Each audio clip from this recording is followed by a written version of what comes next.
जय हिंद साथियों, मैं अनिल कुमार फिर से अपने यूट्यूब चैनल में आप लोगों का स्वागत करता हूं। दोस्तों, आज का जो मेरा टॉपिक है वो पॉलिटिकल सीरीज के अंतर्गत जो एडवांस फैक्टर चल रहा था उसका यह आपको तीसरा वीडियो है। पहले दो वीडियो को अगर आपने नहीं देखा है तो इसके लिंक जो है वो आपको डिस्क्रिप्शन में दे दिए जाएंगे, तो आप वहां से जाकर क्या करेंगे, लिंक को फॉलो करेंगे और पहले दो वीडियो जो है उसे भी देख लेंगे। इससे क्या होगा कि आपके जो 12th के बोर्ड एग्जाम में जो पूछे जाने वाले एडवांस फैक्टर से जो भी आपको क्वेश्चंस आएंगे, उम्मीद है कि आप उसे क्लियर कर लेंगे। तो चलिए दोस्तों, आज के सेशन के पहले प्रश्न को शुरू करते हैं। देखिए, पहला प्रश्न कह रहा है कि किसकी सिफारिश पर महासभा महासचिव की नियुक्ति करती है। ऑप्शन ए कह रहा है सुरक्षा परिषद, उसके बाद कह रहा है आर्थिक और सामाजिक परिषद, अंतर्राष्ट्रीय न्यायालय और न्यास परिषद। तो इसका जो सही आंसर हो जाएगा वो हो जाएगा आपको सुरक्षा परिषद। क्या हो जाएगा? सुरक्षा परिषद। तो आइए इस सुरक्षा परिषद के बारे में भी कुछ क्या करते हैं, जानते हैं। तो सबसे पहले याद रखिएगा कि संयुक्त राष्ट्र संघ जो है उसके यह अंग है कौन, तो आपको सुरक्षा परिषद, जिसे दुनिया का पुलिसमैन के नाम से भी हम लोग जानते हैं। तो आइए चर्चा करते हैं सबसे पहले आपको यानी कि संयुक्त राष्ट्र संघ पर, जो कि यहाँ से जो क्वेश्चन पूछे जाएंगे, ठीक है ना। और उसके बाद फिर हम इससे संबंधित जो भी एडवांस फैक्ट होंगे उसके बारे में भी हम लोग चर्चा करेंगे। तो चलिए इसे शुरू करते हैं। देखिए, तो सबसे पहले हम लोग जानेंगे यूएनओ के बारे में। किसके बारे में? यूएनओ, ठीक है ना, या इसी को कहा जाता है यूनाइटेड नेशंस। तो देखिए, द्वितीय विश्व युद्ध के बाद क्या हुआ था कि विश्व में शांति स्थापित करने के उद्देश्य से क्या हुआ था कि आपको संयुक्त राष्ट्र संघ की स्थापना हुई थी, यानी कि यूनाइटेड नेशंस ऑर्गेनाइजेशन। 24 अक्टूबर 1945 को इस संस्था की क्या की गई थी कि आपको स्थापना की गई थी, और इसका उद्देश्य था विश्व स्तर पर जो भी आपको होने वाले जो युद्ध है, ठीक है ना, उसको क्या करना, रोकना। तो यहाँ से कभी कभी प्रश्न कर लिया जाता है कि संयुक्त राष्ट्र संघ का गठन कब हुआ था, तो वो आपको 24 अक्टूबर 1945 को हुआ था, और इसके हेड क्वार्टर भी कभी कभी पूछ लिए जाते हैं। तो देखिए, इसके जो हेड क्वार्टर है वो आपको न्यूयॉर्क है। कहाँ है? न्यूयॉर्क है, ठीक है ना। और यह आपको न्यूयॉर्क जो है ये आपको यूएसए में है। कहाँ है? यूएसए में, यानी कि संयुक्त राज्य अमेरिका में। तो ये जो न्यूयॉर्क है वो आपको मैनहट्टन द्वीप पर है। किस द्वीप पर है? मैनहट्टन द्वीप पर। तो इन चीजों को याद रखना है। फिर कभी कभी क्वेश्चन पूछ लिया जाता है कि बताइए कि संयुक्त राष्ट्र संघ के जो संस्थापक सदस्य देश थे वह आपको कितने थे। तो देखिए, तो इसके जो संस्थापक सदस्य देश थे वह आपको 50 थे। कितने थे? 50। याद रखना है कि संस्थापक सदस्य जो थे संयुक्त राष्ट्र संघ के वो आपको 50 थे, और इसका जो 51वां सदस्य राष्ट्र बना था वो आपको पोलैंड बना था, यानी कि पोलैंड जो है वो आपको इसका 51वां सदस्य देश बना था। तो इन चीजों को भी आपको अच्छे से याद रखना है। और हमारा भारत जो है संयुक्त राष्ट्र संघ का क्या है, संस्थापक सदस्य देश है, ठीक है, यानी कि 30 अक्टूबर 1945 को क्या हुआ था कि भारत ने संयुक्त राष्ट्र संघ की सदस्यता को क्या किया था, ग्रहण किया था। तो इन चीजों को भी आपको अच्छे से याद रखना है। और वर्तमान में जो आपको संयुक्त राष्ट्र संघ में जो सदस्य देश है वह आपको 193 है। कितने हैं? 193 है। और इसका जो 193वां सदस्य देश है वह आपको दक्षिणी सूडान है। कौन है? दक्षिणी सूडान। तो इन चीजों को भी आपको अच्छे से याद रखना है। प्रश्न पूछे जा सकते हैं कि बताइए संयुक्त राष्ट्र संघ के जो अभी वर्तमान में सदस्य देश है वो आपको कितने हैं, तो हम क्या कहेंगे 193, ठीक है ना, जबकि संस्थापक सदस्य इसके 50 थे। और हमारा भारत 30 अक्टूबर 1945 से संयुक्त राष्ट्र संघ का क्या है, सदस्य है। फिर यहाँ से एक प्रश्न कर लिया जाएगा कि संयुक्त राष्ट्र संघ के जो सबसे बड़े अधिकारी होते हैं उसे हम लोग क्या कहते हैं, तो उसे हम लोग महासचिव कहते हैं। तो वर्तमान में जो संयुक्त राष्ट्र संघ के महासचिव है वह आपको एंटोनियो गुतेरेस है। कौन है? Antonio Guterres. इन चीजों को भी आपको अच्छे से याद रखना है कि वर्तमान में संयुक्त राष्ट्र संघ के जो महासचिव है वो कौन है, एंटोनियो गुतेरेस। और एंटोनियो गुतेरेस साहब जो है वो आपको पुर्तगाल के है। कहाँ के है? पुर्तगाल के। इन चीजों को याद रखना है। फिर यहाँ से एक प्रश्न और पूछा जाएगा कि संयुक्त राष्ट्र संघ के जो आपको प्रथम महासचिव थे वह कौन थे। तो संयुक्त राष्ट्र संघ के जो प्रथम महासचिव थे वह आपको त्रिगवेली थे। कौन थे? त्रिगवेली थे। और ये जो त्रिगवेली है ये आपको नॉर्वे से संबंध रखते थे। कहाँ से संबंध रखते थे? नॉर्वे से। फिर यहाँ से क्वेश्चन पूछा जाएगा कि संयुक्त राष्ट्र संघ के कौन से ऐसे महासचिव है जिनकी मृत्यु आपको हवाई दुर्घटना में हुई थी। तो संयुक्त राष्ट्र संघ के जो सेकेंड महासचिव थे जिनका नाम है आपको डैग हैमरशोल्ड। क्या है? डैग हैमरशोल्ड। इन्हीं की जो मृत्यु हुई थी वह आपको क्या हुआ था कि हवाई दुर्घटना में हुई थी, और ये आपको स्वीडन के थे। कहाँ कहते हैं? स्वीडन के थे। तो इन चीजों को भी आपको अच्छे से याद रखना है कि संयुक्त राष्ट्र संघ के महासचिव डैग हैमरशोल्ड जिसकी मृत्यु जो हुई थी वो आपको कैसे हुई थी, तो हवाई दुर्घटना में हुई थी। तो इन चीजों को अच्छे से याद रखना है। फिर यहाँ से प्रश्न कर लिया जाएगा कि बताइए संयुक्त राष्ट्र संघ के जो आपको प्रथम एशियाई महासचिव थे वो कौन थे। तो देखिए, तो संयुक्त राष्ट्र संघ के जो आपको एशियाई महासचिव थे, क्या थे? एशियाई महासचिव, उनका नाम है यूठांट। क्या नाम है? जो कि आपको म्यांमार से संबंध रखते थे। कहाँ से? म्यांमार से। तो क्या हुआ था कि डेग हैमरशोल्ड की जब मृत्यु हुई थी तो ये आपको कार्यवाहक महासचिव भी बने थे। तो कभी कभी प्रश्न कर लिया जाएगा कि संयुक्त राष्ट्र संघ के प्रथम कार्यवाहक महासचिव कौन बने थे, तो आपको यूथंड, और बाद में ये क्या हुए थे कि आपको पूर्णकालिक महासचिव भी बने थे। तो कभी कभी प्रश्न कर लिया जाएगा कि संयुक्त राष्ट्र संघ के प्रथम एशियाई महासचिव कौन थे, तो यूथंड। संयुक्त राष्ट्र संघ के महासचिव का जो कार्यकाल होता है वो आपको 5 वर्ष होता है। कितने वर्ष होता है? 5 वर्ष होता है। तो इन चीजों को आपको अच्छे से याद रखना है। तो हमने यहाँ से क्या सीखा कि संयुक्त राष्ट्र संघ के वर्तमान महासचिव जो कि एंटोनियो गुतेरेस, ठीक है ना। उसके बाद आपको प्रथम महासचिव कौन है संयुक्त राष्ट्र संघ के, तो वो आपको त्रिगवेली है। सेकेंड महासचिव इसके कौन थे? डेग हैमरशोल्ड, जिनकी मृत्यु जो आपको हवाई दुर्घटना में हुई थी, इसलिए यह ज्यादा इंपोर्टेंट हो जाएंगे। उसके बाद है आपको एशियन महासचिव की अगर हम बात करते हैं, ठीक है ना, एशियाई महासचिव की, तो वह आपको यूथंड थे। कौन थे? यूथंड थे। तो आपको इन चीजों को बेहतर तरीके से क्या करना है, समझना है, ठीक है ना।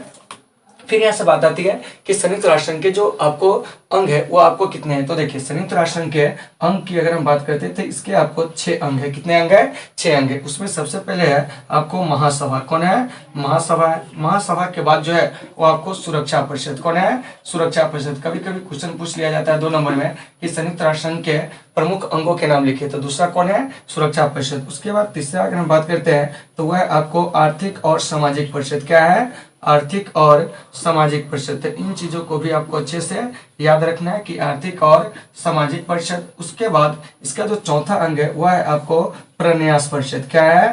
प्रन्यास परिषद। इन चीजों को आपको अच्छे से समझना है। और इसके जो 5वां अंग है वह आपको सचिवालय। क्या है? सचिवालय, जो संयुक्त राष्ट्र संघ के दैनिक कार्यों को क्या करता है, देखता है। और इसका जो एक आपको क्या है कि एक और अंग है जिसका नाम है अंतरराष्ट्रीय न्यायालय। क्या है? अंतरराष्ट्रीय न्यायालय, जो कि आपको द हेग में है। कहाँ है? द हेग में है, ठीक है ना। तो यह आपको मतलब क्या है कि संयुक्त राष्ट्र संघ के प्रमुख 6 अंग हुए। अब हम इन सब के बारे में हल्का फुल्का चर्चा करेंगे। जैसे महासभा, तो महासभा को दुनिया की लघु संसद कहा जाता है। क्या कहा जाता है? दुनिया की लघु संसद कहा जाता है। और इसमें प्रत्येक सदस्य राष्ट्र के क्या हो सकते हैं कि अधिकतम 5 प्रतिनिधि हो सकते हैं, लेकिन वोटिंग में उसका जो मूल्य होगा वो आपको एक ही होगा। तो इन चीजों को भी आपको अच्छे से याद रखना है। फिर आइए आगे चलते हैं सुरक्षा परिषद। तो सुरक्षा परिषद को दुनिया का पुलिसमैन कहा जाता है। और विश्व में शांति स्थापना करना जो है वो आपको जो दायित्व है वो किसका है? सुरक्षा परिषद का। और सुरक्षा परिषद में 15 सदस्य होते हैं। कितने सदस्य होते हैं? 15 सदस्य, ठीक है। यानी कि अभी वर्तमान में अगर पूछा जाए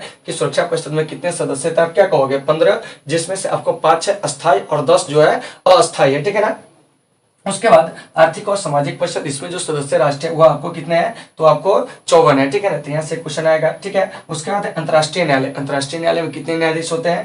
तो आपको याद रखना है कि अंतर्राष्ट्रीय न्यायालय में 15 न्यायाधीश होते हैं। और प्रत्येक न्यायाधीश का जो कार्यकाल होता है वो आपको 5 वर्ष होता है। कितने वर्ष होता है? 5 वर्ष होता है। और अभी संयुक्त राष्ट्र संघ के जो अंतर्राष्ट्रीय न्यायालय है उसमें भारत की ओर से जो न्यायाधीश है वो आपको दलवीर भंडारी है। तो इन चीजों को आपको अच्छे से याद रखना है। तो आइए जानते हैं सबसे पहले कि सुरक्षा परिषद के जो 5 आपको अस्थायी सदस्य है वह कौन कौन है, इस पर हम लोग क्या करते हैं कि आपको चर्चा करते हैं। देखिए अस्थायी सदस्य की हम बात करें, ठीक है ना। इस संयुक्त राष्ट्र संघ के सुरक्षा परिषद के अस्थायी सदस्य जो है वो आपको कौन कौन है, इस पर हम लोग क्या करेंगे कि आपको चर्चा करेंगे। तो देखिए, तो इसमें आपको एक जो है यूएसए है, ठीक है ना। एक जो है आपको यूके है यानी कि यूनाइटेड किंगडम। उसके बाद जो है आपको चीन है। चीन के अलावा आपको रसिया है। क्या है? रसिया यानी रूस। और इसके अलावे जो है वो आपको एक राष्ट्र और है जो है आपको फ्रांस। क्या है? फ्रांस। तो हमने क्या देखा कि संयुक्त राष्ट्र संघ की सुरक्षा परिषद में जो आपको अस्थायी सदस्य है उसकी संख्या कितनी है? 5 है। कौन कौन है?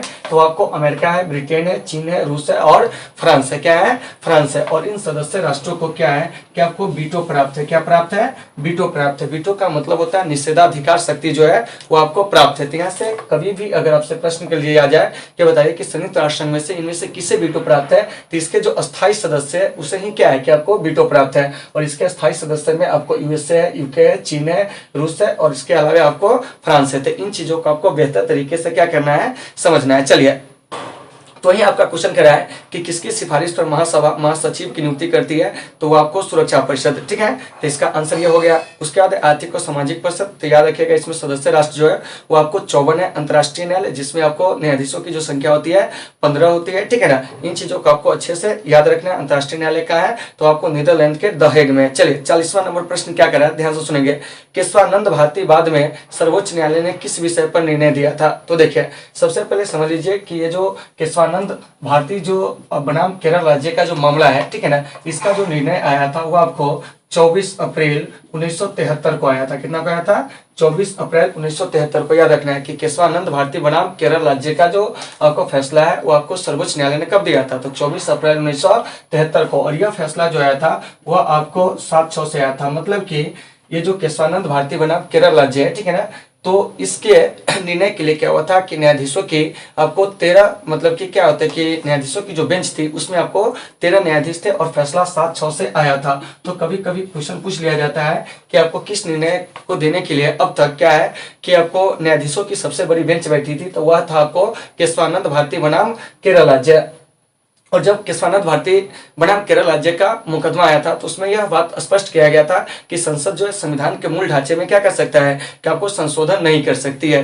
तो इसका सबसे बड़ा निर्णय यही था कि संसद संविधान के जो मूल ढांचे है, क्या है? मूल ढांचे है, यानी कि जो इसका बेसिक स्ट्रक्चर है, ठीक है ना, उसमें आपको संसद जो है वो आपको क्या कर सकता है? परिवर्तन नहीं कर सकता है। क्या कर सकता है? संसद परिवर्तन नहीं कर सकता है। तो इन चीजों को आपको अच्छे से याद रखना है, क्योंकि आपके एग्जाम में क्वेश्चन पूछा जाएगा कि बताइए कि किस वाद में सर्वोच्च न्यायालय ने फैसला दिया था कि संविधान के जो अमूल ढांचे है उसमें आपको परिवर्तन नहीं किया जा सकता है, तो हम क्या कहेंगे? केशवानंद भारती बनाम केरल राज्य। और यह फैसला आपको आया था 24 अप्रैल 1973 को। और इसमें न्यायाधीशों की क्या हुई थी कि सबसे बड़ी जो आपको बेंच है वो बैठी हुई थी, यानी कि इसमें फैसला सुनाने के लिए 13 न्यायाधीशों की बेंच बैठी थी, जिसमें से आपको क्या हुआ था? फैसला जो था वो आपको 7-6 से आया था। तो इन चीजों को याद रखना। और यह केबीसी में आपको 1 करोड़ में पूछा गया प्रश्न 2017 या 18 के सेशन का, ठीक है ना। तो इन चीजों को आपको अच्छे से याद रखना है। और एक चीज और याद रखिएगा कि गोलकनाथ जो आपको केस है, ठीक है ना, तो गोलकनाथ वाद में सर्वोच्च न्यायालय ने फैसला दिया था क्या कि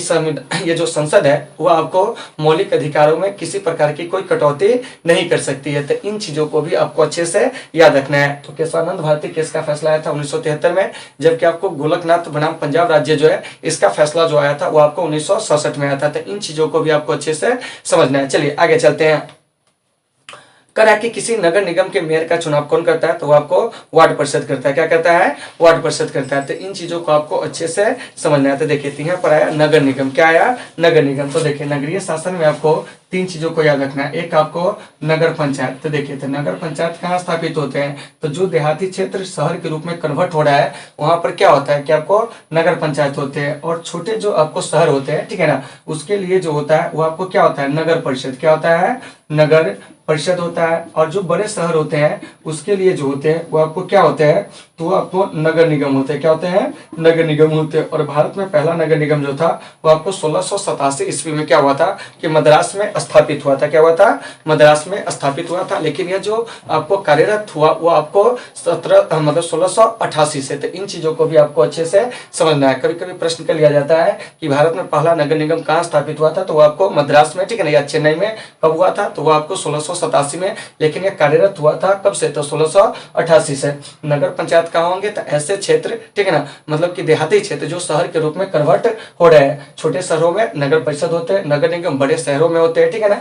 फिर यहाँ से एक प्रश्न आएगा कि सर ये सब आपको कैसी संस्था है? तो ये सभी के सभी जो है आपको नगरीय संस्था है। कैसी संस्था है? नगरीय संस्था है, ठीक है ना। और इसको क्या हुआ था कि 74वां संविधान संशोधन के द्वारा क्या हुआ था कि आपको 1992 में संवैधानिक मान्यता दिया गया था। तो याद रखिएगा कि 74वां संविधान संशोधन जो हुआ था कब हुआ था? 1992 में। और इसी संशोधन के द्वारा नगर की संस्थाओं को क्या हुआ था कि आपको संवैधानिक मान्यता दिया गया था, ठीक है ना। और इसी संविधान संशोधन के द्वारा अर्थात 74वें संविधान संशोधन के द्वारा ही क्या हुआ था कि आपको संविधान में, ठीक है ना, कि 12वीं अनुसूची जो है उसे क्या किया गया था? जोड़ा गया था। तो इन चीजों को भी आपको अच्छे से क्या करना है? याद रखना है, ठीक है ना। तो वही आपको प्रश्न कर रहा है कि किसी नगर निगम के मेयर का चुनाव कौन करता है? तो वह आपको वार्ड परिषद करते हैं। आगे चलते हैं। करा कि भारत में पहला संविधान संशोधन किस वर्ष हुआ था? तो देखिए भारत में पहला संविधान संशोधन जो हुआ था वह आपको 1951 में हुआ था। याद रखना है कब हुआ था? 1951 में, ठीक है ना, कि पहला संविधान संशोधन कब हुआ था? 1951 में। और इसके द्वारा संविधान में 9वीं अनुसूची को जोड़ा गया था। किसको जोड़ा गया था? 9वीं अनुसूची को। तो इन चीजों को याद रखना है। उसके बाद आपको 52वां संविधान संशोधन जो है इसको भी याद रखना है। तो 52वां संविधान संशोधन 1985 में हुआ था। और इसके तहत संविधान में आपको 10वीं अनुसूची जो था उसे क्या किया गया था? जोड़ा गया था। तो कभी कभी प्रश्न कर लिया जाएगा जाएगा कि बताइए कि 52वां संविधान संशोधन कब हुआ था? 1985 में, और इसके द्वारा संविधान में 10वीं अनुसूची जोड़ा गया था। और इस 10वीं अनुसूची में याद रखिएगा कि आपको दल बदल जो है उसकी क्या की गई है, कि आपको चर्चा की गई, मतलब कि दल बदल कानून की चर्चा की गई। 9वीं अनुसूची में जो है वो आपको भूमि सुधार है, क्या है? भूमि सुधार है। तो इन चीजों को भी आपको अच्छे से क्या करना है, समझना है, ठीक है ना। फिर आपको 1992 में आपको 73वां और 74वां संशोधन हुआ था। क्या हुआ था? 73वां, और एक चीज याद रखिएगा 74वां संशोधन हुआ था। कब? तो आपको 1992 में। कितना में? 1992 में। तो इन चीजों को भी आपको अच्छे से याद रखना है कि संविधान में 73वां और 74वां संशोधन कब हुआ था? तो वह आपको 1992 में हुआ था। 73वें संविधान संशोधन के द्वारा संविधान में 11वीं अनुसूची, जबकि 74वें संविधान संशोधन द्वारा संविधान में 12वीं अनुसूची को क्या किया गया था? जोड़ा गया था। 73वां संविधान संशोधन जो है, ध्यान से सुनिएगा, इसका संबंध जो है वो आपको पंचायती राज की संस्थाओं से, जबकि आपको 74वां संविधान संशोधन जो है इसका जो संबंध है वो आपको नगर की संस्थाओं से। तो इन चीजों को भी आपको बेहतर तरीके से क्या करना है, समझना है, ठीक है ना।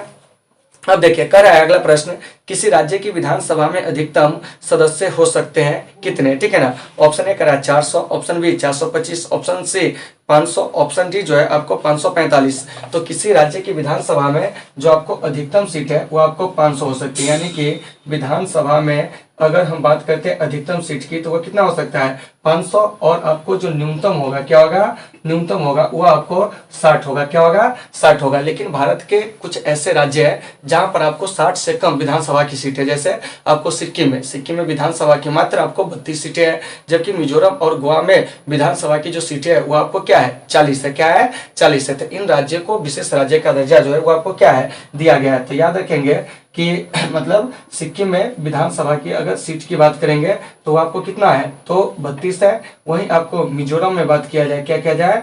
मिजोरम में तो आपको 40 है। इसके अलावा आपको गोवा में अगर हम बात करते हैं तो गोवा में भी आपको विधानसभा की जो सीटें है वो आपको 40 है। क्या है? 40 है। तो आपका प्रश्न कर रहा है कि किसी राज्य की विधानसभा में अधिकतम कितने सदस्य हो सकते हैं? तो आपको 500 हो सकते हैं। न्यूनतम कितना? 60। लेकिन अपवाद में ये 3 राज्य सिक्किम, मिजोरम, गोवा, जहाँ 60 से कम विधानसभा की सीटें, तो सिक्किम में 32 है, मिजोरम में 40 है, और गोवा में जो है वो आपको कितने हैं? 40 है। तो इन चीजों को भी आपको अच्छे से याद रखना है। अब देखिए अगला क्या है कि लोकसभा में अधिकतम कितने सदस्य हो सकते हैं, ठीक है ना। तो देखिए तो लोकसभा में जो अधिकतम सदस्य हो सकते हैं वो आपको 552 हो सकते हैं। कितने हो सकते हैं? 552। और इस 552 में से 530 जो होंगे राज्यों से होंगे, ठीक है ना। अधिकतम की हम बात बता रहे हैं, ठीक है। इसके अलावे आपको क्या होगा कि 20 जो होंगे वो आपको संघ शासित प्रदेश से होंगे, और 2 जो है वो आपको एंग्लो इंडियन होंगे। क्या होंगे? Anglo Indian. तो वहीं आपका प्रश्न कर रहा है कि लोकसभा में अधिकतम कितने सदस्य हो सकते हैं, तो वो आपको 552। लेकिन अगर पूछेंगे वर्तमान में लोकसभा में कितने सीटें हैं, तब क्या कहोगे? 545। तो याद रखना है कि वर्तमान में लोकसभा सीटों की संख्या 545 है, जबकि अधिकतम कितना हो सकता है?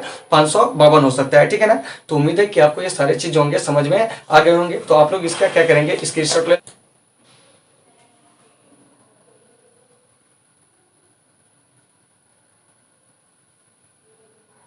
देखिए अब अगला प्रश्न हमारा क्या करा है कि राज्यसभा में अधिकतम कितने सदस्य हो सकते हैं। तो देखिए राज्यसभा में जो अधिकतम सदस्य हो सकते हैं वो आपको 2 से 50 हो सकते हैं। तो आइए इन चीजों को थोड़ा सा हम क्या करते हैं कि शॉर्टलिस्ट कर देते हैं ताकि आपको कहीं से कोई दिक्कत नहीं हो, ठीक है ना। तो देखिए तो संसद का जो उच्च सदन है उसको हम लोग कहते हैं राज्यसभा। क्या कहते हैं? राज्यसभा। तो देखिए तो यहाँ से याद रखिएगा कि राज्यसभा में क्या है? राज्यसभा में जो अधिकतम सीटें हो सकती है वो आपको कितनी हो सकती है? तो आपको 2 से 50। वर्तमान में जो है कितना है? 245। देखिए जो आपको गोला है, ये गोला से समझ जाइएगा कि ये वर्तमान की सीट की हम बात करें, ठीक है ना। अधिकतम कितना हो सकता है राज्यसभा में? तो आपको 2 से 50 सीटें, ठीक है ना। वहीं अगर हम बात करते हैं लोकसभा में, किस में बात करते हैं? लोकसभा में। तो साथियों लोकसभा में अधिकतम आपको 552 सीटें हो सकते हैं, लेकिन वर्तमान में जो है वो आपको 545 सीटें हैं। तो इन चीजों को भी आपको अच्छे से याद रखना है। किसी राज्य की विधानसभा में, ठीक है ना, कि जो आपको अधिकतम सीटें हो सकती है वो आपको 500 हो सकती है। कितनी हो सकती है? 500 हो सकती है। जबकि आपको कम से कम जो हो सकती है वो आपको 60 हो सकती है। क्या हो सकती है? 60 हो सकती है, ठीक है ना। और अब बाद में अभी बताए थे कि आपको सिक्किम, मिजोरम और गोवा है जहां आपको 60 से कम क्या है? विधानसभा की सीट है। फिर यहाँ से क्वेश्चन पूछा जाएगा कि बताइए किसी राज्य की विधान परिषद में अधिकतम कितने सीट हो सकते हैं, ठीक है ना।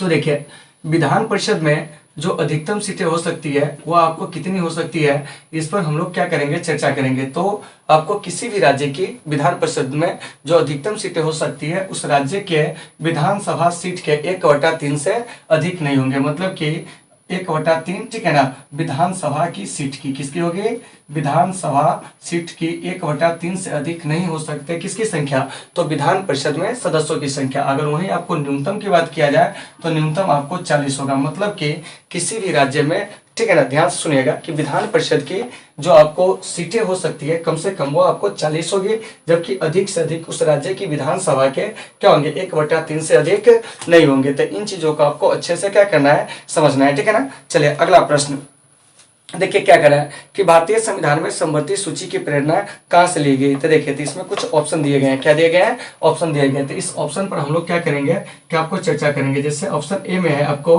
अमेरिका, क्या है, अमेरिका। तो याद रखिएगा कि अमेरिका से प्रस्तावना का विचार लिया गया, क्या लिया गया है, प्रस्तावना का विचार जो है अमेरिका से लिया गया है। इसके अलावा आपको फंडामेंटल राइट्स जो है वो आपको कहाँ से लिया गया है, अमेरिका से लिया गया है। इसके अलावा आपको क्या है कि जो सर्वोच्च न्यायालय, क्या है, सर्वोच्च न्यायालय, स्वतंत्र न्यायपालिका मतलब कि सुप्रीम कोर्ट, इसका विचार भी जो है आपको ऑस्ट्रेलिया कहते हैं, अमेरिका से लिया गया था। इन चीजों को आपको अच्छे से समझना है, ठीक है ना। इसके अलावा राष्ट्रपति पर महाभियोग की प्रक्रिया, बहुत सारे ऐसे चीजें जो आपको अमेरिका से लिए गए। इसके अलावा आपको क्या है कि मतलब कानून के समक्ष संरक्षण, वो भी आपको अमेरिका से लिए गए, ठीक है ना। तो ए नंबर ऑप्शन से हम लोग इतनी सारी चीजों को सीखे। उसके बाद है आपको दूसरा ऑप्शन जो है यूएसएसआर, क्या है, यूएसएसआर। तो यहाँ से आपको क्या किया गया है, ध्यान से सुनेंगे, वो आपको फंडामेंटल ड्यूटीज लिए गए, मतलब कि आपको मौलिक कर्तव्य लिए गए। और अभी जो भारतीय नागरिकों को मौलिक कर्तव्य प्राप्त है वो आपको 11, मतलब कि अभी भारतीय नागरिकों को कितने मौलिक कर्तव्य दिए गए, 11 दिए गए। और इसको बढ़िया से याद रखिएगा। लेकिन जब 1976 में इसे जोड़ा गया था उस समय मौलिक कर्तव्य की संख्या जो थी 10 थी। और आपको मौलिक कर्तव्य जो संविधान में जो जोड़ा गया था सरदार स्वयं समिति के अनुशंसा पर जोड़ा गया था। तो इन चीजों को भी आपको अच्छे से समझना है। चलिए आगे चलते हैं। ऑप्शन नंबर सी है आपको ऑस्ट्रेलिया, क्या है, ऑस्ट्रेलिया। तो देखिए, तो समवर्ती सूची का जो विचार है ना वो आपको ऑस्ट्रेलिया से लिया गया था, याद रखिएगा, ऑस्ट्रेलिया से समवर्ती सूची, क्या है, समवर्ती सूची। इसके अलावा आपको प्रस्तावना की भाषा, क्या है, प्रस्तावना की भाषा, यह जो प्रेरित है वो आपको कहाँ से प्रेरित है, तो आपको ऑस्ट्रेलिया से। जबकि प्रस्तावना का विचार जो है वो आपको अमेरिका से प्रेरित है। उसके बाद है आपको इंग्लैंड, क्या है, इंग्लैंड। तो याद रखिएगा कि इंग्लैंड से संसदीय शासन प्रणाली को लिया गया, किसको लिया गया है, संसदीय आपको प्रणाली। इसके अलावा आपको एकल नागरिकता, क्या है, एकल नागरिकता। तो याद रखना है कि संसदीय प्रणाली, ठीक है ना। और इसके अलावा एकल नागरिकता का प्रावधान जो है यह कहाँ से लिया गया है, तो हम कहेंगे आपको इंग्लैंड से, कहाँ से, इंग्लैंड से। तो इन चीजों को भी आपको अच्छे से क्या करना है, समझना है। चलिए आगे देखिए क्या करा है। संविधान का कौन सा अनुच्छेद संसद को राज्य सूची के किसी विषय पर विधान बनाने की शक्ति देता है। तो यह आपको अनुच्छेद 249, क्योंकि आपको बताए थे कि अनुच्छेद 249 के अंतर्गत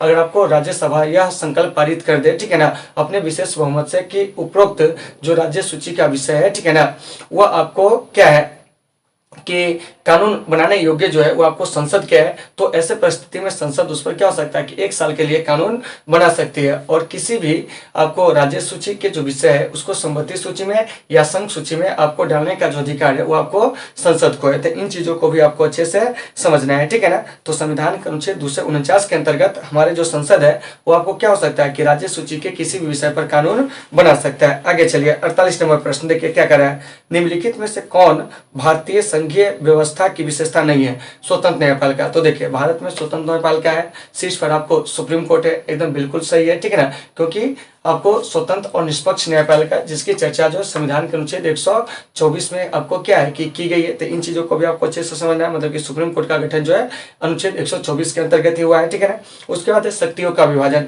तो देखिए, तो भारतीय संघीय व्यवस्था में शक्तियों का विभाजन जो है वो आपको सूचियों के माध्यम से किया गया। इसके अंतर्गत आपको संघ सूची, राज्य सूची, समवर्ती सूची, ठीक है ना। इसके अलावा आपको क्या है कि जो बचे खचे विषय जो होते हैं यानी शेष विषय, उसके लिए आपको अवशिष्ट सूची का भी जो प्रावधान है वो आपको कहाँ से लिया गया है, तो वह आपको यानी कि कनाडा से लिया गया। तो इन चीजों को भी आपको अच्छे से समझना है, ठीक है ना। और ऐसे भी याद रखिएगा कि भारत की जो संघीय व्यवस्था है वो आपको कनाडा के मॉडल पे क्या है, आधारित है। तो देखिए तो स्वतंत्र न्यायपालिका, शक्तियों का विभाजन है, बिल्कुल सही है। आगे देखते हैं अगला ऑप्शन क्या है, संविधान की सर्वोच्चता। तो देखिए तो संघीय व्यवस्था वाले देश में आपको संविधान की क्या होती है कि आपको सर्वोच्चता होती है, ठीक है ना। उसके बाद कह रहा है दोहरी नागरिकता। तो देखिए हमारे यहाँ दोहरी नागरिकता नहीं है, क्या है, नहीं है। जबकि अमेरिका की संघीय व्यवस्था में देखिएगा तो वहाँ राज्य की नागरिकता अलग होती है, संघ की नागरिकता अलग होती है। लेकिन हमारे भारत में एकल नागरिकता है, संघीय व्यवस्था होते हुए भी हमारे भारत में एकल नागरिकता है। तो इन चीजों को भी आपको अच्छे से समझना है। तो इसका सही आंसर हो जाएगा दोहरी नागरिकता, मतलब कि भारतीय संघीय व्यवस्था में दोहरी नागरिकता नहीं है। आगे चलिए करा है भारतीय संविधान का कौन सा अनुच्छेद निर्वाचन के लिए प्रावधान करता है। तो यह आपको अनुच्छेद 324। तो याद रखना है कि निर्वाचन का जो प्रावधान करता है वह कौन करता है, तो अनुच्छेद 324। और इस निर्वाचन आयोग से संबंधित जो अनुच्छेद है वह आपको कितना है, तो अनुच्छेद 324 से 329 है। तो इन चीजों को भी आपको अच्छे से याद रखना है। और भारत में निर्वाचन कराने वाली जो संस्था है वह आपको क्या है, निर्वाचन आयोग है। क्या है, निर्वाचन आयोग है, जिसका गठन 25 जनवरी 1950 को हुआ था। और इसके जो पहले मुख्य चुनाव आयुक्त थे वो आपको सुकुमार सेन थे और वर्तमान में आपको सुशील चंद्रा है। तो इन चीजों को भी आपको अच्छे से समझना है। चलिए आगे चलते हैं। अगला प्रश्न हमारा क्या कर रहा है, भारतीय संविधान का कौन सा अनुच्छेद सर्वोच्च न्यायालय के गठन का प्रावधान करता है। तो यह आपको अनुच्छेद 124 कौन करता है, अनुच्छेद 124, ठीक है। अभी आपको चर्चा किए, वहीं अगर हाई कोर्ट का पूछा जाता तो अनुच्छेद 214। तो इन बातों को आपको अच्छे से याद रखना है। चलिए उसके बाद क्या है, राज्यसभा में प्रतिनिधित्व होता है केंद्र का राज्यों का। तो देखिए राज्यसभा में जो प्रतिनिधित्व होता है वो आपको राज्य का होता है। किसका होता है, राज्य का होता है। देखिए और राज्यसभा को हम लोग कई सारे नाम से जानते हैं। जैसे देखिए कि ये जो आपको राज्यसभा, ये संसद का क्या है, उच्च सदन है। क्या है, संसद का उच्च सदन। याद रखिएगा कि राज्यसभा को संसद का उच्च सदन कहा जाता है। क्या कहा जाता है, उच्च सदन कहा जाता है। या इसी को अंग्रेजी में अपर हाउस कहा जाता है। क्या कहा जाता है, अपर हाउस कहा जाता है। या इसी को बुजुर्गों का सदन कहा जाता है। क्या कहा जाता है, बुजुर्गों का सदन। याद रखिएगा कि राज्यसभा को बुजुर्गों का सदन भी कहा जाता है। इसके अलावा इसे शिक्षितों का सदन कहा जाता है। क्या कहा जाता है, शिक्षितों का सदन। तो याद रखना है किसे क्या कहा जाता है, शिक्षितों का सदन कहा जाता है। और एक चीज याद रखिएगा कि राज्यसभा में क्या होता है कि राष्ट्रपति आपको 12 सदस्यों को क्या करते हैं, मनोनीत करते हैं। क्या करते हैं, मनोनीत करते हैं अनुच्छेद 80 के तहत। किसके तहत, अनुच्छेद 80 के तहत। याद रहेगा कभी कभी प्रश्न कर लिया जाता है कि राज्यसभा में राष्ट्रपति कितने सदस्यों को मनोनीत करते हैं, तो आपको 12 सदस्यों को। और ये सदस्य आपको कला, साहित्य, इसके अलावा आपको विज्ञान और समाज सेवा से क्या होते हैं, जुड़े होते हैं। तो इन चीजों को आपको बेहतर तरीके से समझना है। चलिए आगे चलते हैं। अगला प्रश्न कर रहा है कि भारतीय संघीय व्यवस्था में किसे अधिक शक्तियां प्राप्त है। तो देखिए भारतीय संघीय व्यवस्था में केंद्र को आपको क्या है, आपको राज्य की अपेक्षा अधिक शक्तिशाली बनाया गया है। तो इसका सही आंसर हो जाएगा केंद्र की। भारतीय संघीय व्यवस्था में आपको केंद्र जो है वो आपको मजबूत है। तो यहाँ से प्रश्न आएगा कि संघीय व्यवस्था में किसको कहते हैं। तो देखिए संघीय व्यवस्था कहने का मतलब क्या हुआ, ध्यान से सुनिएगा कि ऐसी शासन व्यवस्था, ठीक है ना, जिसमें आपको क्या हो कि संपूर्ण शक्ति जो हो केवल केंद्र के पास ना होकर क्या हो, सरकार की इकाइयों में भी हो, ठीक है ना, अर्थात राज्य सरकार को भी दिया गया हो। तो उसको हम लोग कहते हैं संघात्मक व्यवस्था, ठीक है ना। और हमारे भारत में संघात्मक व्यवस्था जो है वो आपको कनाडा से क्या है, प्रेरित है। और हमारे संघीय व्यवस्था में आपको केंद्र को अधिक शक्तिशाली जो है वो आपको बनाया गया है। चलिए आगे चलते हैं। अगला प्रश्न कर रहा है कि राज्यसभा में मनोनीत सदस्यों की संख्या कितनी है। तो अभी बताएं आपको 12। और राज्यसभा लोकसभा दोनों में जो सदस्यों को मनोनीत करते हैं वो आपको राष्ट्रपति करते हैं। कौन करते हैं, राष्ट्रपति करते हैं। आगे देखिए कह रहा है कि लोकसभा में मनोनीत सदस्यों की संख्या कितनी है। तो लोकसभा में जो मनोनीत सदस्य है उसकी संख्या आपको कितनी है, तो वह आपको 2 है। तो देखिए यहाँ से हमने क्या सीखा कि राज्यसभा में क्या है, राज्यसभा में मनोनीत सदस्य जो है वो आपको 12 है। कितने हैं, 12 है। वहीं आपको लोकसभा में अगर बात करेंगे तो आपको कितने हो जाएंगे, 2। यानी कि कुल मिलाकर संसद में 14 सदस्यों को राष्ट्रपति के द्वारा क्या होते हैं कि आपको मनोनीत किए जाते हैं। तो राज्यसभा में आपको अनुच्छेद 80 के तहत 12 सदस्यों को राष्ट्रपति मनोनीत करते हैं। जबकि आपको लोकसभा में अनुच्छेद 331 के तहत 2 एंग्लो इंडियन को क्या होते हैं कि आपको राष्ट्रपति के द्वारा मनोनीत किया जाता है। तो इन चीजों को भी आपको अच्छे से याद रखना है। अब देखिए 55 नंबर प्रश्न क्या कह रहा है कि सर्वोच्च न्यायालय के न्यायाधीशों और उच्च न्यायालय के न्यायाधीशों की नियुक्ति कौन करते हैं। तो ये आपको राष्ट्रपति करते हैं। कल के सेशन में भी आपको समझाए थे कि राष्ट्रपति जो होते हैं प्रधानमंत्री की भी नियुक्ति करते हैं, उनके मंत्रियों की भी नियुक्ति करते हैं। इसके अलावा आपको क्या है कि मुख्य निर्वाचन आयुक्त, अन्य निर्वाचन आयुक्त, इसके अलावा क्या है कि आपको भारत के महान्यायवादी है, यूपीएससी के अध्यक्ष हो गए, इसके सदस्य हो गए, सबकी जो नियुक्ति करते हैं वो कौन करते हैं, तो आपको राष्ट्रपति करते हैं। तो इन चीजों को आपको अच्छे से समझना है। आगे देखिए कर रहा है अगला प्रश्न कि भारतीय संविधान का कौन सा अनुच्छेद संसद के संयुक्त अधिवेशन की अनुमति देता है? तो अनुच्छेद 108 याद रखिएगा। क्या है कि संविधान का जो आपको अनुच्छेद है, क्या है? अनुच्छेद है 108। कितना है? 108। याद रखिएगा कि संविधान का अनुच्छेद 108 यह आपको संयुक्त अधिवेशन की अनुमति देता है। क्या देता है? संयुक्त अधिवेशन की अनुमति देता है। तो साथियों यहाँ से एक प्रश्न किया जाएगा कि संयुक्त अधिवेशन को कौन बुला सकता है? तो वो आपको राष्ट्रपति बुला सकते हैं। क्या बुला सकते हैं? राष्ट्रपति बुला सकते हैं। किस अनुच्छेद के तहत? 108 के तहत। ठीक है ना। संयुक्त अधिवेशन जो है आपको कब बुलाया मतलब कि कब बुलाए जाते हैं? ठीक है ना। सामान्यतः तो यह आपको किसी साधारण विधेयक पर मतभेद होने पर आपको संयुक्त अधिवेशन जो है वो आपको बुलाया जा सकता है। लेकिन ऐसा नहीं है कि केवल विधेयक पर ही मतभेद होगा तो आपको संयुक्त अधिवेशन बुलाया जा सकते हैं। राष्ट्रपति को जब मतलब इच्छा होगी तो वो संसद के किसी भी सदन की क्या हो सकते हैं कि बैठक को बुला सकते हैं या संयुक्त अधिवेशन को भी बुला सकते हैं। तो यहाँ से प्रश्न आएगा कि जब आपको राष्ट्रपति क्या होता है कि संयुक्त अधिवेशन में जो आपको क्या करते हैं कि भाषण देते हैं उसे क्या कहा जाता है? तो उसे राष्ट्रपति का अभिभाषण कहा जाता है। और राष्ट्रपति के अभिभाषण को जो तैयार करता है वो आपको केंद्रीय मंत्रिमंडल जो होते हैं वो आपको तैयार करते हैं। इन चीजों को याद रखना है। और ये जो संयुक्त अधिवेशन है इस संयुक्त अधिवेशन की जो अध्यक्षता करेंगे वो आपको लोकसभा अध्यक्ष करेंगे। कौन करेंगे? लोकसभा अध्यक्ष। तो याद रखना है कि संयुक्त अधिवेशन की अध्यक्षता कौन करते हैं? तो आपको लोकसभा अध्यक्ष। जबकि बुला कौन सकते हैं? राष्ट्रपति। संयुक्त अधिवेशन सामान्यतः कब बुलाए जाते हैं? तो जब किसी साधारण विधेयक पर क्या हो कि आपको मतभेद हो, क्या हो? मतभेद हो, तब आपको संयुक्त अधिवेशन जो है वो आपको बुलाए जाते हैं। ठीक है ना। इसके अलावा कभी कभी प्रश्न कर लिया जाएगा कि क्या संविधान संशोधन विधेयक पर संयुक्त अधिवेशन बुलाए जा सकते हैं? तो वो आपको कभी भी नहीं बुलाए जा सकते थे। इन चीजों को भी आपको अच्छे से याद रखना है। चलिए अब हम चलते हैं आगे। देखिए अब जो है हमारा अगला प्रश्न क्या कर रहा है, ध्यान से सुनेंगे। धन विधेयक की चर्चा किस अनुच्छेद में की गई है? तो साथियों धन विधेयक जो है इसकी चर्चा जो है वो आपको अनुच्छेद 110 में की गई। किसमें की गई है? अनुच्छेद 110 में। याद रखना है कि धन विधेयक की चर्चा क्या है? अनुच्छेद 110 में। और धन विधेयक जो होते हैं वो आपको सरकारी विधेयक होते हैं। कौन से विधेयक होते हैं? सरकारी विधेयक होते हैं। इसको सरकारी विधेयक इसलिए कहा जाता है क्योंकि इसे सरकार के किसी मंत्री द्वारा ही पेश किया जाता है। तो देखिए विधेयक दो प्रकार के होते हैं, एक आपको गैर सरकारी विधेयक और एक जो होता है सरकारी विधेयक। तो गैर सरकारी विधेयक हम ऐसे विधेयक को कहते हैं जो संसद के किसी अन्य सदस्य के द्वारा पेश किया जाता है। जबकि सरकारी विधेयक हम ऐसे विधेयक को कहते हैं जो आपको सरकार के मंत्री द्वारा पेश किए जाते हैं। फिर यहाँ से प्रश्न आएगा कि धन विधेयक जो है आपको किसके अनुमति से लोकसभा में पेश किया जाता है? तो देखिए धन विधेयक आपको सबसे पहले लोकसभा में आपको पेश किया जाता है किसके अनुमति से? तो आपको राष्ट्रपति के अनुमति से। और धन विधेयक के संदर्भ में क्या है कि आपको राज्यसभा को किसी भी प्रकार की कोई शक्ति प्राप्त नहीं है। अर्थात अगर लोकसभा से धन विधेयक पारित होकर अगर राज्यसभा में जाता है तो वहां पर क्या होगा कि राज्यसभा को 14 दिनों के अंदर ही क्या होगा कि अपना निर्णय जो होगा वो आपको लोकसभा को देना पड़ेगा। ठीक है ना, या अपना विचार देना पड़ेगा। अगर वो ऐसा नहीं करते हैं तो यह विधेयक स्वयं क्या होता है? पारित मान लिया जाता है। तो इन चीजों को भी अच्छे से क्या करना है? याद रखना है। कोई विधेयक धन विधेयक है या नहीं इसकी संकल्पना कौन करेगा? तो यह आपको लोकसभा अध्यक्ष करेगा। तो साथियों इसे याद रखना है कि कोई विधेयक धन विधेयक है या नहीं इसकी संकल्पना कौन करेगा? तो वो आपको लोकसभा अध्यक्ष करेगा। तो इन बातों को आपको अच्छे से याद रखना है। आगे चलिए करा है कि भारतीय संविधान के किस भाग को संविधान की आत्मा कहा जाता है? तो साथियों याद रखिएगा कि प्रस्तावना को, किसको? प्रस्तावना को। ठीक है ना, यानी प्रीएम्बल को, या इसी को हम लोग कहते हैं उद्देश्य का। क्या कहते हैं? उद्देश्य का। तो इसी को कहा जाता है संविधान की आत्मा। तो एक चीज को याद रखिएगा कि भारतीय संविधान में जो प्रस्तावना प्रेरित है वो आपको अमेरिका के संविधान से प्रेरित है। जबकि आपको प्रस्तावना की जो भाषा है, क्या है? भाषा है वो आपको ऑस्ट्रेलिया से प्रेरित है। कहां से प्रेरित है? ऑस्ट्रेलिया से प्रेरित है। तो भारतीय संविधान की आत्मा प्रस्तावना को कहा जाता है। और भारतीय संविधान की प्रस्तावना को संविधान की जो आत्मा कहा था वो आपको ठाकुरदास भार्गव ने कहे थे। तो इन चीजों को भी अच्छे से याद रखना है। और हमारे संविधान की प्रस्तावना में एक बार संशोधन हुआ है। कितने बार संशोधन हुआ है? एक बार संशोधन हुआ। और एक बार संशोधन आपको कब हुआ था?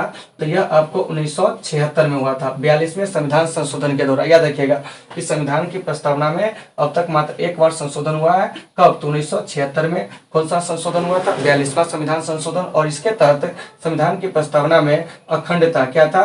अखंडता। ठीक है ना। इसके अलावा आपको क्या है? धर्मनिरपेक्ष। क्या है? धर्मनिरपेक्ष यानी कि पंथ निरपेक्ष। ठीक है ना। और इसके अलावा आपको क्या है? समाजवादी। क्या है? समाजवादी। राज्यवादी थे, इन 3 शब्दों को क्या हुआ था कि आपको जोड़ा गया था। तो कभी कभी प्रश्न कर लिया जाएगा कि संविधान की प्रस्तावना में अब तक कितने बार संशोधन हुआ है, तो हम क्या कहेंगे कि आपको 1 बार संशोधन हुआ। कब हुआ था, तो आपको 1976 में कौन सा संविधान संशोधन हुआ था, 42वां संविधान संशोधन। प्रस्तावना का विचार भारतीय संविधान में या प्रियम्बल का विचार कहाँ से लिया गया है, यूएसए से, जबकि प्रस्तावना की जो भाषा प्रेरित है वो आपको ऑस्ट्रेलिया से प्रेरित है, ठीक है ना। और भारतीय संविधान की प्रस्तावना में भारत शब्द का जो उल्लेख है वो आपको कितनी बार है, तो मात्र आपको 2 बार है, हम भारत के लोग भारत को। इसके बाद भारत संविधान मतलब भारतीय संविधान की प्रस्तावना में भारत शब्द का उल्लेख कहीं भी नहीं है। तो उम्मीद है साथियों कि आपको ये सारे चीज समझ में आ गए होंगे। तो आज के इस सेशन को यहीं पे हम विराम देते हैं, फिर मिलते हैं आपसे एक बेहतर क्लास के साथ कल। जब तक के लिए आप सबसे सुविधा, take care all of you.